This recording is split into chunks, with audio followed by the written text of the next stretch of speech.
Bienvenue sur la chaîne du Trac à livres. Salut aux dévoreurs de jouquettes et aux mangeurs de livres.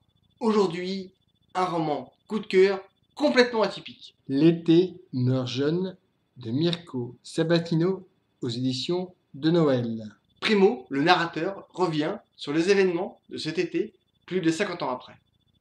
Été 1963, dans un village des Pouilles. Primo, Mimo et Damiano sont les meilleurs amis du monde. Trois garçons de 12 ans qui passent tout leur temps libre ensemble en arpentant les ruelles de leur village et les trouées inconnues des autres qu'ils ont découverts tout seuls. Ils aiment traîner dans les alentours et respirer l'air à plat poumon. Ainsi, ils se sentent libres et en sécurité, loin de toutes les haines et de toutes les tristesses qui encombrent leur vie. Leur vie est difficile, mais leur amitié indéfectible leur permet de traverser les événements qui les frappent. Le père de Primo est mort. Celui de Mimo est à l'asile.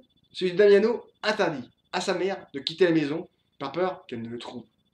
Avec ça, ils se font tyranniser par une bande d'adolescents gonflés à testostérone qui trouvent amusant de les battre comme plâtre et de les humilier.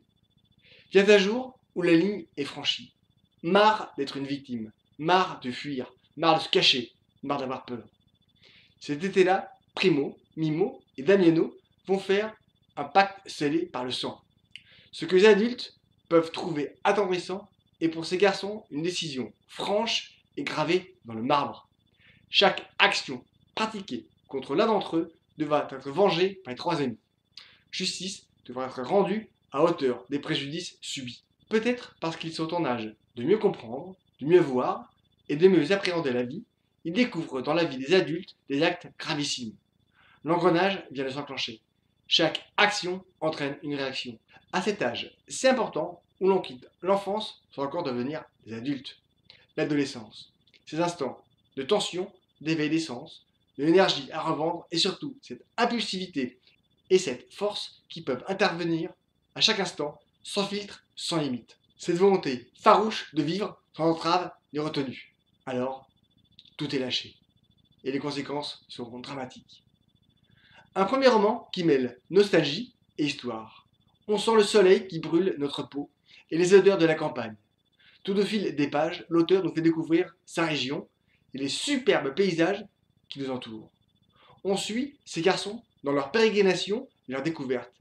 Ils entrent dans une période agitée de leur vie qui va marquer leur destin à jamais. L'auteur pose très vite les situations. Trois garçons des Pouilles, liés par un pacte de sang, suite à une ultime agression. Ils en disent stop. Premier acte de rébellion. Premier acte d'un enfant qui devient adolescent et qui décide d'arrêter de se cacher, d'arrêter de fuir.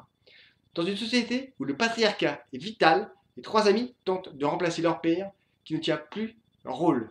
Chacun de ces garçons tente de protéger sa famille dans la mesure de ses moyens. Quand l'histoire est racontée par plusieurs moments clés, on est embarqué dans le pas de tout ce petit monde. Chacun des garçons a sa propre vie et va rencontrer des moments aigus qui vont bouleverser son quotidien et nous toucher au cœur. L'auteur nous entraîne dans une série d'actions qui fait monter la tension dans le village. Les trois garçons tentent par tous les moyens de grandir malgré tout ce qui leur tombe dessus. Des histoires de justice, d'amitié, après la découverte d'événements graves touchant l'un d'entre eux ou un proche de ces trois-là. Mirko Sabatino réussit à développer une forme de suspense qui grandit au fil des pages pour aboutir au renversement final qui nous prend à la gorge. J'ai vraiment été saisi par cette histoire qui nous permet de retourner dans une période pas si éloignée. Le lecteur est attaché aux personnages et aux actes qu'ils vivent. Un roman coup de cœur du traqueur. Mangez les chouquettes et abonnez-vous, c'est gratis. Maintenant, le moment bio. Mirko Sabatino est né à Foggia, en Italie, en 1978. Il vit aujourd'hui entre Rome et Nardo, une petite ville des Pouilles. Il est éditeur et L'été meurt jeune. est son premier roman. J'ai pas trouvé grand chose sur le net, j'ai un peu cherché, mais pour le moment, c'est un peu light. Je pense qu'il désire rester très discret. En tout cas, un premier roman, une belle réussite. Lisez, likez, commentez, partagez, parlez-en autour de vous. Allez sur le blog, laissez des commentaires, allez sur la chaîne, abonnez-vous, c'est gratis. À bientôt, salut. Et mangez des chouquettes parce que c'est important.